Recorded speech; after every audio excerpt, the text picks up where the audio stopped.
आज वेस्टीज में 200 से ज्यादा ऐसे एग्जाम्पल हैं जिन्होंने वेस्टीज शुरू किया और आज इस दुनिया में नहीं है, लेकिन आज भी उनके परिवार को पैसा जा रहा है। शायद आप में से बहुत कम लोगों ने इनका नाम सुना हो। इनका नाम है मिसेस स्नेहलता मिश्रा मैडम। इनको आपने बहुत कम लोगों ने देखा होगा, शायद कुछ लोगों ने देखा भी हो।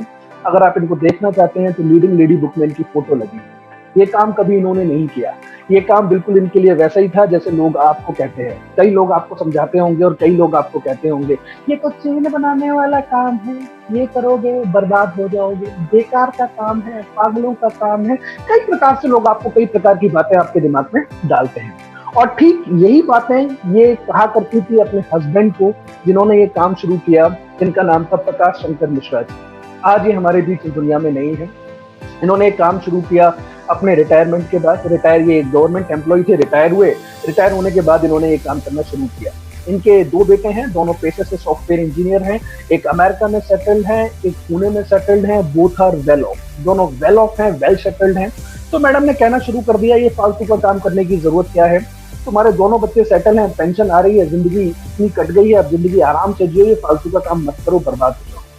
लेकिन सर मैडम को हमेशा एक ही बात कहा करते थे, ये काम मैं इसलिए नहीं करता कि मुझे अपना खर्चा चलाना है, ये काम मैं इसलिए करता हूँ कि मुझे अपना सपना पूरा करना है। और उनका सपना था लखनऊ में अपना खुद का एक बंगला बनवाना। काम करते रहे करते रहे करते रहे, तो एक टाइम ऐसा आया कि इनका चेक 50 से 55 हजार रुपए के बीच में हो गया। लेकिन मैडम इनको कहती रही ये फालतू का काम है, ये काम करोगे तो बर्बाद हो जाओगे। तो लोग आपको भी कहते हैं ये काम करोगे तो बर्बाद हो जाओगे। लोग आपको भी यही कहते होंगे ये काम करोगे तो बर्बाद हो जाओगे। लेकिन जरा आप मुझे ये बात बताइए, लोग आपको कहते हैं ये काम करोगे तो बर्बाद हो जाओगे, बर्बाद होने के लिए कोई शर्त होती है? कोई शर्त होती है? कोई शर्त होती है बर्बाद होने के लिए? आप कहेंगे नहीं, कुछ कहेंगे हाँ, लेकिन बर्बाद होने के लिए शर्त होती है। सबसे पहली शर्त होती है, बर्बाद कौन होगा? जो पहले से आबाद होगा। आबाद हम हैं नहीं, बर्बाद हम प्रॉपर हो रहे हैं। कभी आपने किसी न्यूज हेडलाइन में या कभी किसी टीवी चैनल पर ब्रेकिंग न्यूज को देखा, एक बर्बाद आदमी बर्बाद हो गया? कभी सुना आपने? आबाद हम हैं नहीं, बर्बाद हम प्रॉपर हो रहे हैं। कैसी बर्बादी है?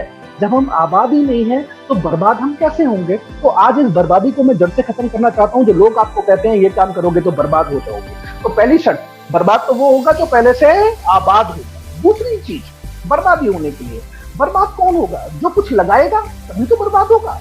जो कुछ लगाएगा तभी तो बर्बाद होगा। तो जरा सोचकर बताइए, जो कुछ लगाएगा तभी तो बर्बाद होगा। तो जरा सोचकर बताइए, इस बिजनेस में आप 50 लाख रुपए तो लगाते होंगे, लगाते हैं? आपका जवाब होगा नहीं। तो क्या 20 लाख रुपए लगाते हैं? आपका जवाब होगा नहीं। क्या 10 लाख रुपए लगाते हैं? आपका जवाब होगा नहीं। क्या 5 लाख रुपए लगाते हैं? आपका जवाब होगा नहीं। क्या 1 लाख रुपए लगाते हैं? आपका जवाब होगा नहीं। क्या 50,000 रुपए लगाते हैं? आपका जवाब होगा नहीं। क्या 10,000 रुपए लगाते हैं? आपका जवाब होगा नहीं। क्या 5,000 रुपए भी लगाते हैं? बहुत से लोग तो वो भी नहीं लगाते। कि इंसान बिना 5,000 रुपए लगाए भी बर्बाद हो रहा है, ये कैसी बर्बादी है? कभी आपने किसी इंसान को सुना, एक इंसान ने 5,000 रुपए लगाए बर्बाद हो गया? कभी सुना आपने? कभी अपनी जिंदगी में सुनने को मिला? लेकिन वेस्टीज में तो आपको रोज लोग यही कहते हैं ये काम करोगे तो बर्बाद हो जाओगे। जरा आप मुझे बताइए, साबुन, तेल, क्रीम, शैम्पू यूज करना क्या बर्बादी है? अगर ये बर्बादी है तो हिंदुस्तान का हर घर बर्बाद तो होता ही है। हर घर बर्बाद तो होता ही है, और इस बर्बादी को रोकने की हिम्मत आपके पास नहीं है। इस बर्बादी को रोकने की हिम्मत आपके पास नहीं है। वो बात अलग है कि कभी आपने किसी इंसान को कहते हुए सुना हो एक इंसान चाय पीते पीते बर्बाद हो गया। कभी आपने सुना? कभी ऐसा आपको सुनने को मिला कि कोई इंसान साबुन से नहाते नहाते बर्बाद हो गया? अगर ये बर्बादी नहीं है तो हमारा तो काम सिर्फ इतना सा है। तो जरा मुझे सोच कर बताइए दोस्तों, कौन सा काम है जो बर्बादी का है और लोग आपको कहते हैं कि ये काम करोगे तो बर्बाद हो जाओगे? तो आज के बाद अगर कोई इंसान आपको कहे कि ये काम करोगे तो बर्बाद हो जाओगे, तो जवाब ऐसा देना कि दोबारा उसकी पूछने की हिम्मत होनी नहीं चाहिए। तो सर का चेक हो गया 50 से 55,000 रुपए का। कहते हैं कि आने और जाने पर किसी का जोर नहीं चलता। दुर्घटनावश सर का देहांत हुआ तो दोनों बेटे मैडम के पास आए और मैडम से कहा कि अब पापा नहीं रहे, अब आप अमेरिका चलना चाहती हैं या पुणे चलना चाहती हैं? तो मैडम ने कहा कि अभी मैंने कुछ डिसाइड नहीं किया कि मैं कहाँ जाना चाहती हूँ, मुझे थोड़ा समय दो, थोड़े समय बाद मैं डिसाइड करके आपको बता दूंगी कि मैं किसके साथ जाना चाहती हूँ। इसी बात को 3 महीने हुए और 3 महीने तक इन्होंने नोटिस किया कि जो पैसा इनके हस्बैंड के टाइम पर इनके अकाउंट में आ रहा था, वही पैसा इनके हस्बैंड के जाने के बाद भी इनके अकाउंट में आ रहा था। अगर आज किसी को फालतू में पैसा आता है तो टेंशन होती है, तो इनको भी टेंशन हो गई और वो टेंशन लेकर आई, इनको हेड ऑफिस पर ये मिली हमारे रिस्पेक्टेड बाली सर से। और इन्होंने बाली सर को कहा कि शायद सर आपको नहीं पता है, मेरे हस्बैंड के देहांत को 3 महीने हो चुके हैं और आपने 3 महीने में 55,000 रुपए के हिसाब से 1,65,000 रुपए मेरे अकाउंट में डाला है।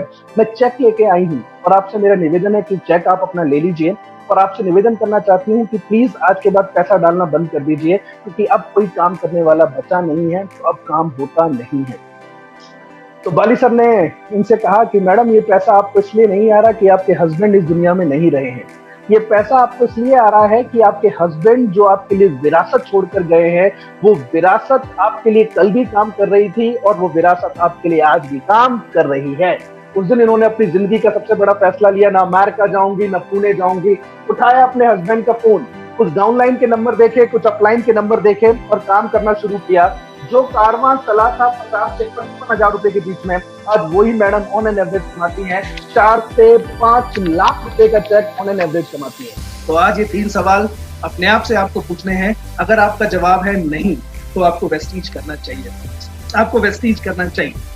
क्योंकि जब तक आप अपनी जिंदगी में विकास योजना नहीं बनाएंगे, कभी आप सोचेंगे नहीं कि आने वाले 3 साल में आपको क्या चाहिए, आने वाले 5 साल में आपको क्या चाहिए, आने वाले 10 साल में आपके पास क्या होना चाहिए, कि जब आप रिटायर होंगे, जो आज मेरे में और आप में क्षमता है काम करने की, ये पूरी जिंदगी नहीं रहने वाली। एक टाइम तो ऐसा भी आएगा कि हम भी रिटायर हो जाएंगे। वो रिटायरमेंट आपका कैसा होना चाहिए, वो रिटायरमेंट में क्या चीजें आपके पास होनी चाहिए, ये आपको सोचने की जरूरत आज है। क्योंकि जो आपने अब तक किया उसका रिजल्ट आज आपको मिल रहा है, जो अब आप करेंगे उसका रिजल्ट आपको आगे मिलेगा फ्रेंड्स।